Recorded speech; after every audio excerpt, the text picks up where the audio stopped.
Welcome to sports live presented by White Plus Pro Sensitive toothpaste. আপনাদের সঙ্গে আছি আমি রঞ্জন শান্ত।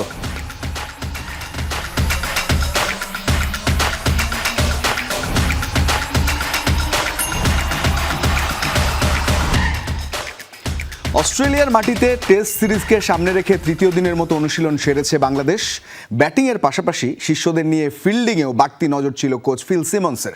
অস্ট্রেলিয়ায় পৌঁছে প্রথমবারের মতো অনুশীলনে যোগ দিয়েছেন লিটন কুমার দাস। এদিকে টেস্ট সিরিজকে সামনে রেখে দ্রুত আবহাওয়ার সাথে মানিয়ে নেওয়ার কথা জানিয়েছেন টাইগার পেসার হাসান মাহমুদ।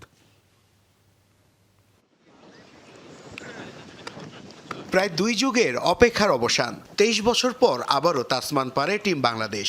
অস্ট্রেলিয়ার বিপক্ষে বনেদি ফরম্যাটের ক্রিকেটের জন্য নিজেদের ঝালিয়ে নিচ্ছে পুরো দল। বুধবার তৃতীয় দিনের মতো ডারউইনে অনুশীলন সেরেছে ফিল সিমন্সের শিষ্যরা। অস্ট্রেলিয়ায় পৌঁছে দলের সাথে যোগ দেন লিটন কুমার দাস। নেটে ব্যাটিংয়ের পাশাপাশি গ্লাভস হাতেও নিজেকে সানিয়ে নেন এই উইকেটরক্ষক ব্যাটার। 2 ম্যাচের টেস্ট সিরিজে টাইগারদের দ্বিতীয় প্রতিপক্ষ আবহাওয়া। এরই মধ্যে ডারউইনের পরিবেশের সাথে ধীরে ধীরে মানিয়ে নিচ্ছে পুরো দল। আমার কাছে মনে হয় যে আমাদের যে প্র্যাকটিস গেমটা আছে সেটা অবশ্যই ম্যাচের আগে প্রস্তুতির জন্য খুব ইম্পর্টেন্ট, এবং কন্ডিশনের সাথে পিচের সাথে মানিয়ে নেওয়ার জন্য এটা আসলে অনেক কাজে দিবে আমাদের। ফিল্ডিং হলো, ব্যাটিং হলো, বোলিং হলো, পরে অবশ্যই আমাদের আরো সামনে অনেক টাস্ক আছে এবং অনেক সেশন আছে। হতশ্রী ফিল্ডিংয়ের জন্য বেশ কয়েক সিরিজ ধরেই আলোচনায় আছে বাংলাদেশ। শীর্ষদের সেই জায়গায় এবার বাড়তি নজর সিমন্সের। অনুশীলনে তাই ফিল্ডিংয়ের পাশাপাশি ক্যাচিং প্র্যাকটিসেও টাইগার শিবিরকে ঝালিয়ে নেওয়ার চেষ্টা ছিল এদিন। 13 আগস্ট ডারউইনে সিরিজের প্রথম টেস্টে অজিরের বিপক্ষে মাঠে নামবে টাইগাররা, আর ম্যাকাইয়ে অনুষ্ঠিত হবে দ্বিতীয় ও শেষ টেস্ট। নাসিফ শুভ, যমুনা স্পোর্টস। লাল বলের ক্রিকেটে থাকা ক্রিকেটাররা যারা অস্ট্রেলিয়া সিরিজে আছেন তারা তো ব্যস্ত সময় পার করছেন সেখানে, কিন্তু অন্যান্য ফরম্যাটে যারা রাডারে আছেন জাতীয় দলে তাদের কি আপডেট? ব্যাটিং পজিশনের অদলবদলি কাল হয়েছে আফিফ হোসেনের। কোচ মিজানুর রহমান বাবুলের দাবি কিন্তু সেটাই। কোচের মতে 4-5 নম্বর পজিশনে আদর্শ আফিফের জন্য। তবে শুধু আফিফই নন, পুরনো রূপে ফিরতে মিরপুরে পরিশ্রম করে যাচ্ছেন আরেক ব্যাটার সাইফ হাসান। অন্যদিকে জাতীয় দলের ব্যস্ততা না থাকায় সাদা বলের ক্রিকেটের জন্য নিজেকে সানিয়ে নিচ্ছেন মুস্তাফিজুর রহমান। জাতীয় দলের চেনা মুখ, অথচ এখন লাল সবুজের মূল জার্সির বাইরে। বলা হচ্ছে সাইফ হাসান ও আফিফ হোসেনের কথা। হারিয়ে যাওয়া ফর্ম আর ছন্দ খুঁজে পেতে দুজনই এখন ভরসা রেখেছেন এইচপির অনুশীলনে। মিরপুরের চেনা আঙিনায় কোচ মিজানুর রহমান বাবুলের অধীনে চলছে তাদের ঘুরে দাঁড়ানোর নিবিড় লড়াই। এক সময় সম্ভাবনাময়ী ওপেনার হিসেবে জাতীয় দলে আসা সাইফ হাসান এখন নিজেকে জায়গা করে দিয়েছেন নতুন করে প্রমাণের মঞ্চে। তাকে নিয়ে কাজ করছেন কোচ মিজানুর রহমান বাবুল। লক্ষ্য একটাই, টেকনিকের ভুল ত্রুটি শুধরে দ্রুত আবার টেস্ট ও ওডিআই স্কোয়াডে জায়গা নিশ্চিত করা। অনেক বেশি ম্যাচ খেলে, যেমন বিভিন্ন ফরম্যাটে খেলে, সো অনেক সময় অনেক স্কিল ছুটে যায়। টি-20 যারা খেলে তাদের একরকম বেশি স্ট্রাইক রেটে ব্যাটিং করতে হয়। নর্মাল ব্যাটিংয়ের চেয়ে কিছুটা অন্য ব্যালেন্স নষ্ট হয়ে যায় বা অন্য এরকম স্কিলের কিছুটা প্রবলেম হয়। ওগুলা নিয়েই অ্যাড্রেস করেছি এবং ওইটাই এখন কাজ করছি যে, এবং আমি দেখা যে সাইফ অনেক তাড়াতাড়ি অ্যাডাপ্ট করতে পেরেছে। অন্যদিকে দীর্ঘদিন পারফরমেন্সের ঘাটতিতে জাতীয় দল থেকে ছিটকে গেছেন বাঁহাতি ব্যাটার আফিফ হোসেন। এই অলরাউন্ডারকে নিয়ে এক ভিন্ন পর্যবেক্ষণে কোচ। তার মতে নিয়মিত ব্যাটিংয়ের পজিশনের বাইরে খেলানোই আফিফের পারফরমেন্স ঘাটতির প্রধান কারণ। আমার কাছে মনে হয় যে আফিফ মিডল অর্ডার ব্যাটসম্যান, মানে টপ মিডল অর্ডার ব্যাটসম্যান। যে আপনি 4-5-এর নিচে আফিফ খেললে, আফিফ হলো অনেক বড় মানে হিটার না যে। সো আফিফ আমার দেখা বাংলাদেশে অনেকের মধ্যে একজন যে সে গ্রাফটিং করে খেলতে পারে। সিঙ্গেলসগুলো তাকে সে অনেক বেশি ব্লক ডাউন করে না। হ্যাঁ, সিঙ্গেলসগুলো নিতে পারে, গ্যাপে খেলতে পারে এবং আস্তে আস্তে সে ইনিংসটা বিল্ড করতে পারে। এদিকে অস্ট্রেলিয়ার বিপক্ষে টেস্ট সিরিজ নিয়ে ব্যস্ত সময় কাটাচ্ছে বাংলাদেশ জাতীয় দল। এই সুযোগে নিজেকে ঝালিয়ে নিচ্ছেন সাদা বলের স্কোয়াডে বাইরে থাকা মুস্তাফিজুর রহমান। আসন্ন ভারত সিরিজের আগে মিরপুরের নিবিড় অনুশীলনে এই cutter master. Riyan Rafti, Jamuna sports. ভারতীয় ক্রিকেট বোর্ডের সেন্টার অফ এক্সেলেন্স সেন্টার পরিদর্শন করে মুগ্ধ হয়ে দেশে ফিরেছে বিসিবির বিশেষ প্রতিনিধি দল। তবে সভাপতি তামিম ইকবাল দুবাই গেছেন আইসিসির একটি মিটিংয়ে যোগ দিতে। এখনও কাটেনি ভারতীয় ক্রিকেট দলে বাংলাদেশ সফরের অনিশ্চয়তা। বিসিবি বিসিসিআই নিয়মিত যোগাযোগ রাখছে, কিন্তু সবকিছু নির্ভর করছে দুই দেশের সরকারের উপর। ইকবালের নেতৃত্বে একাধিক পরিচালককে নিয়ে বিসিবির যে দল ভারত সফরে গিয়েছিল তারা সফর শেষে দেশে ফিরেছেন। তবে তামিম ইকবাল ভারত থেকে গেছেন দুবাইতে আইসিসির ফ্র্যাঞ্চাইজি কমিটির মিটিংয়ে অংশ নিতে। এখন মূল বিষয় হলো ভারতের বিসিবির কর্মকর্তারা গিয়েছিলেন কেন। যারা অনেকেই জেনে গেছেন বিষয়টি, ভারতের বেঙ্গালুরুতে বিসিসিআইয়ের যে সেন্টার অব এক্সিলেন্স বা ক্রিকেট একাডেমি আছে সেটির সুযোগ সুবিধা পরিদর্শন করতে গিয়েছিল তামিম ইকবালের নেতৃত্বে বিসিবির প্রতিনিধিরা। অনানুষ্ঠানিক সূত্র যমুনা টেলিভিশনকে নিশ্চিত করেছে যে সুযোগ সুবিধা দেখে মুগ্ধ হতবম্ব বিসিবির ক্রিকেট কর্মকর্তারা। বেঙ্গালুরু সেই ক্রিকেট একাডেমিতে 3টি ইন্টারন্যাশনাল ভেন্যু আছে বা 3টি ইন্টারন্যাশনাল মাঠের মতো সুযোগ সুবিধা আছে। সেখানে প্রায় 80টির মতো উইকেট আছে। সুইমিং পুল, জিমনেশিয়াম থেকে শুরু করে ক্রিকেটারদের রিহ্যাব থেকে ইনজুরি থেকে ফেরার যত ধরনের আধুনিক সুযোগ সুবিধা আছে সব কিছুই আছে সেই বেঙ্গালুরুতে।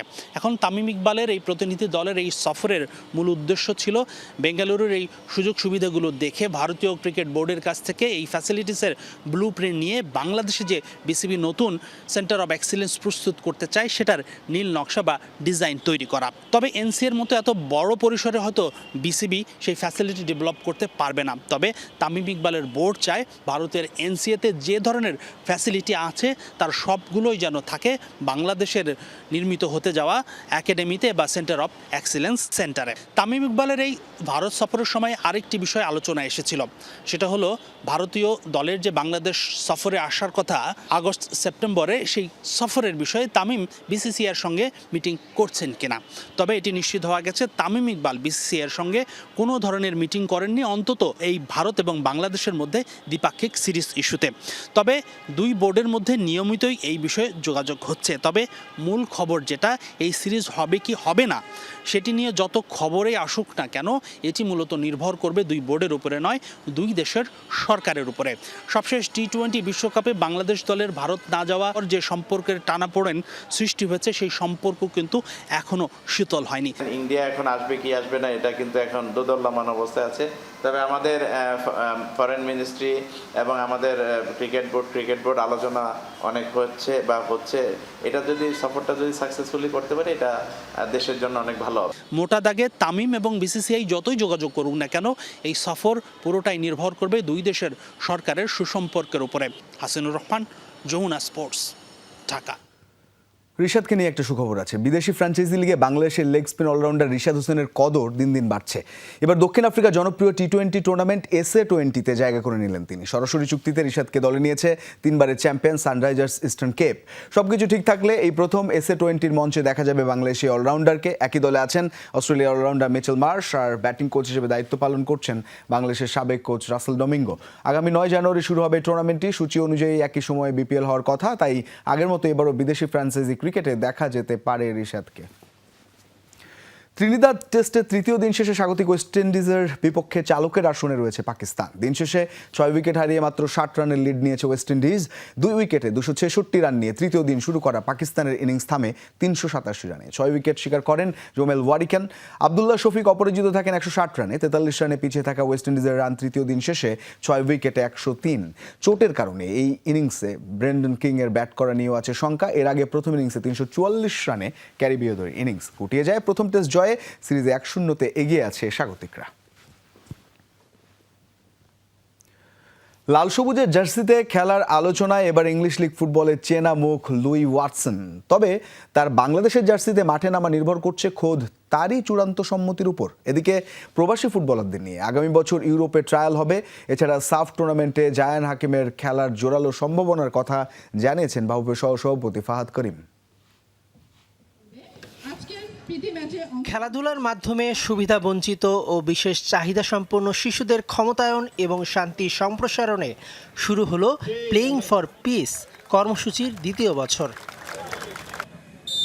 ফিফা ফাউন্ডেশনের অফিসিয়াল পার্টনার হিসেবে অভিযাত্রিক ফাউন্ডেশন কর্তৃক যৌথভাবে আয়োজিত উদ্বোধনী অনুষ্ঠানে এসে বাফুফের সহসভাপতি ফাহাদ করিম সেপ্টেম্বর ফিফা উইন্ডোর প্রতিপক্ষ নিয়ে অগ্রগতির কথা বললেন। বাংলাদেশের মাটিতে বাংলাদেশ, মঙ্গোলিয়া এবং আরেকটি কিংবা দুটো দেশ, অথবা কিরগিজস্তানের মাটিতে আমরা গিয়ে Kyrgyzstan, Bangladesh, Lebanon and probably another 4th country, এই দুটো কেস নিয়ে আমরা এখন কাজ করছি। যেটা আবারও বললাম, সিদ্ধান্তটা আসবে থমাস দুলি সাহেব এবং আমার সম্মানিত সভাপতি তাবিদ আউল সাহেবের কনসালটেশনের পর থেকে।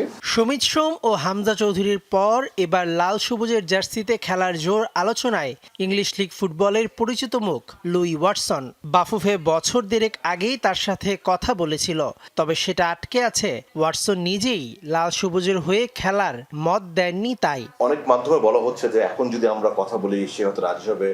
এগুলি সব বাজে কথা। ওর সাথে কথা অনেকদিন আগে থেকে হচ্ছে আমাদের, এবং তার বার্থ সার্টিফিকেট হয়ে গেছে, অ্যান্ড নট নাও, এটা মার্চে হয়েছে। So birth certificate is ready. Birth certificate হওয়ার পর আমি তখন ওকে বলি, look we are all ready now, all we need now is তুমি কনসুলেটে যাবা। এবং আমি তাকে এটাও বললাম যে তুমি কনসুলেটে গিয়ে পাসপোর্টটা করে ফেলো, তারপর খেলা না খেলো তুমি পরে দেখা যাবে, বাট পাসপোর্টটা আমরা সেরে ফেলি। বাট ও তখন একটু সময় চান। আমি বলি, দেখো থ্যাংক ইউ ভেরি মাচ, তোমরা অনেক কষ্ট করে এই কাজগুলি করেছো, বাট আমি একদম সিদ্ধান্ত না দিয়ে পাসপোর্টটা নিতে চাচ্ছি না। সো ওই মার্চ থেকে আমাদের সেই জায়গায় আমরা আছি।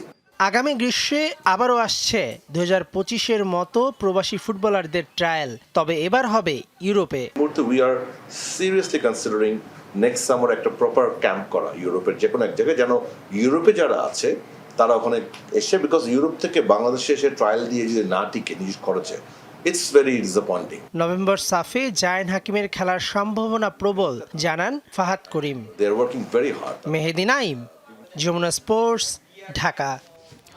ফিফা সভাপতির বিরুদ্ধে এবার ব্ল্যাকমেইলের অভিযোগ আনলেন জর্ডান ফুটবল অ্যাসোসিয়েশন সভাপতি প্রিন্স বিন আলী। তার অভিযোগ, সভাপতি পদে পুনর্নির্বাচিত হওয়ার জন্য জর্ডানের সমর্থন পেতে বাড়তি সুবিধা দেওয়ার প্রস্তাব দেওয়া হয়েছে। অন্যদিকে ফিফার প্রতিশ্রুতি অর্থ না পাওয়ার দাবি তুলেছে যুক্তরাষ্ট্রের বিশ্বকাপের 11 আয়োজক শহর। পরিস্থিতি সামাল দিতে মরক্কোয় ফিফার জরুরি সভা ডেকেছেন জিয়ান্নি ইনফান্তিনো। দিন যত যাচ্ছে বন্ধুহীন হয়ে পড়ছেন ফিফা সভাপতি জিয়ান্নি ইনফান্তিনো। ভরসার জায়গাগুলো হাতছাড়া হচ্ছে একের পর এক। নিজ ঘর ইউরোপ থেকে শুরু হওয়া বিদ্রোহের আগুন ছড়িয়ে পড়ছে সব মহাদেশে।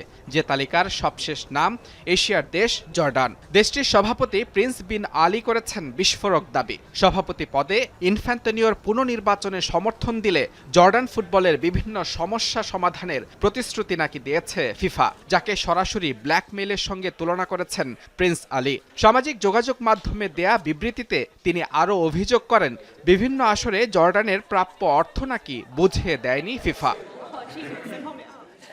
ভরসার দেশ যুক্তরাষ্ট্রেও বেজেছে বিদ্রোহের আগুন। বিশ্বকাপের 11 আয়োজক শহরের অভিযোগ, আসর আয়োজনে ফিফার প্রতিশ্রুত অর্থ বুঝে না পাওয়ার।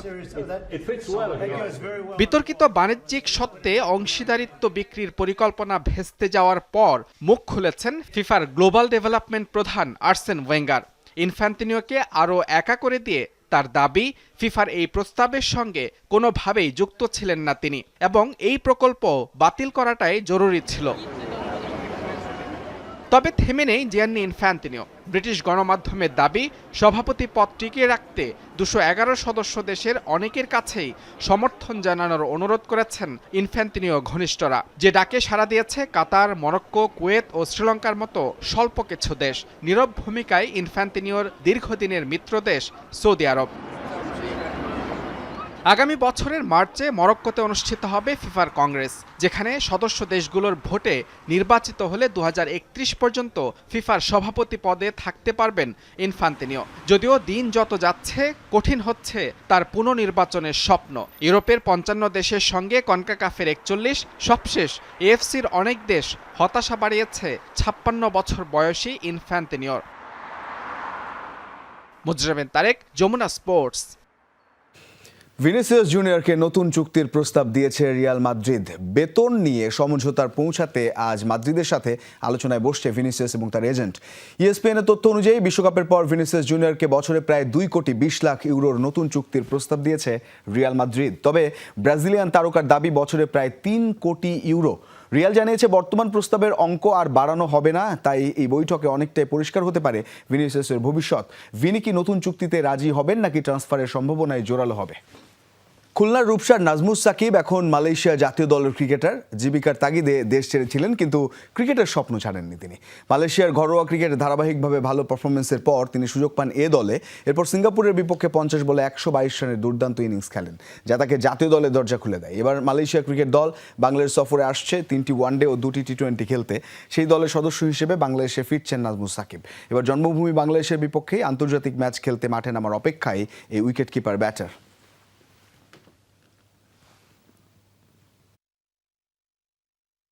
আবারও ফুটবল প্রসঙ্গ। 6 মাসের চুক্তিতে চিলির সবচেয়ে সফল ক্লাব কোলো কোলোতে নাম লিখেছেন ভজিনিয়া।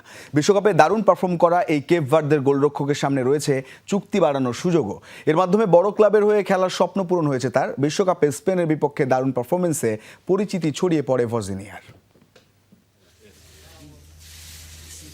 বিশ্বকাপে আলো ছড়িয়ে বদলে গেছে জীবন। 40 বছর বয়স পেরিয়ে অবশেষে পূরণ হয়েছে দীর্ঘদিনের স্বপ্ন। কেপ ভার্দের গোলকিপার ভজিনিয়া এবার যোগ দিয়েছেন চিলির সবচেয়ে সফল ক্লাব কোলো কোলোতে। 19 বছরের পেশাদার ক্যারিয়ারে অ্যাঙ্গোলা, সাইপ্রাস, মলদোভা, স্লোভাকিয়া আর পর্তুগালের ছোট ছোট ক্লাবে খেলার অভিজ্ঞতা ছিল। বিশ্বকাপের আগে ছিলেন ক্লাবহীন, কিন্তু স্পেনের বিপক্ষে অবিশ্বাস্য পারফরমেন্সের পর রাতারাতি হয়ে ওঠেন বিশ্ব ফুটবলের নতুন আলোচনার নাম। 4 ম্যাচে দুর্দান্ত নৈপুণ্যে ভজিনিয়া জায়গা করে নেন টুর্নামেন্টের সেরা একাদশেও।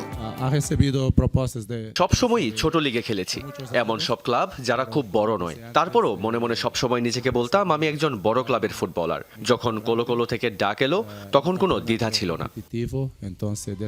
স্পেন ম্যাচের পর ইনস্টাগ্রামে তার অনুসারীর সংখ্যা বেড়ে যায় কয়েক কোটিতে। বিশ্বকাপে কেপ ভার্দের রূপকথার যাত্রার অন্যতম নায়ক এখন নতুন চ্যালেঞ্জের অপেক্ষায়। 6 মাসের চুক্তিতে কোলো কোলোতে যোগ দিলেও রয়েছে আরো 1 বছর মেয়াদ বাড়ানোর সুযোগ। ফুটবলে আমার জীবনে ঘটা সেরা ঘটনা ছিল বিশ্বকাপ, কিন্তু সেটা এখন অতীত। কোলো কোলোর মতো সমৃদ্ধ ইতিহাসের একটি ক্লাবের প্রতিনিধিত্ব করতে পারাটা আমার ক্লাব ক্যারিয়ারের সেরা মুহূর্ত। বিশ্বকাপের বিস্ময়কর পারফরমেন্স ভজিনিয়াকে এনে দিয়েছে স্বপ্নের ঠিকানা। এবার কোলো কোলোর জার্সিতে একই জাদু দেখিয়ে নতুন অধ্যায় রাঙাতে মুখে আছেন কেপ ভার্দের এই গোলরক্ষক। নাসিফ শুভ, যমুনা স্পোর্টস। বার্সেলোনার সাথে নতুন চুক্তি নিয়ে স্পষ্ট বার্তা দিয়েছেন ফেরান তোরেস। স্প্যানিশ এই ফরওয়ার্ডের দাবি, এখন ক্লাবকেই প্রমাণ করতে হবে তারা তাকে রাখতে কতটা আগ্রহী। নতুন চুক্তির উদ্যোগ এখন ক্লাবকেই নিতে হবে। তোরেস বলেন, বার্সেলোনা যদি তাকে রাখতে চায় তাহলে আলোচনায় বসতে হবে এবং সবকিছু নিয়েই কথা বলা সম্ভব। এদিকে তাকে দলে নিতে আগ্রহ দেখাচ্ছে ফরাসি ক্লাব পিএসজি। তবে বিদেশি ক্লাবের আগ্রহকে ইতিবাচক হিসেবে দেখলেও আপাতত বার্সেলোনায় মনোযোগী তিনি। বর্তমান চুক্তির মেয়াদ থাকায় ভবিষ্যৎ নিয়ে তাড়াহুড়ো করারও প্রয়োজন দেখছেন না 26 বছর বয়সী এই ফরওয়ার্ড। আর ওদিকে হুলিয়ান আলভারেজকে দলে ভেড়াতে মরিয়া বার্সেলোনা। সেই লক্ষ্যেই এবার মাদ্রিদে গেছেন ক্লাবটির স্পোর্টিং ডিরেক্টর ডেকো। জানা গেছে আর্জেন্টাইন এই স্ট্রাইকারের এজেন্টের সঙ্গে গুরুত্বপূর্ণ বৈঠক করতে যাচ্ছেন তিনি, যদিও তাকে ছাড়তে এখনও রাজি নয় অ্যাটলেটিকো মাদ্রিদ। তবে আলভারেজ নিজে ক্লাব বদলাতে আগ্রহী বলে স্প্যানিশ গণমাধ্যম মুন্দো ডিপার্টিভোতে খবর প্রকাশ হয়েছে। বার্সেলোনা মনে করছে সেই আগ্রহী আলোচনায় বড় ভূমিকা রাখতে পারে। ম্যানচেস্টার সিটি ছাড়ার পর অ্যাটলেটিকোর হয়ে এরই মধ্যে 106 ম্যাচে 49 গোল করেছেন এই স্ট্রাইকার।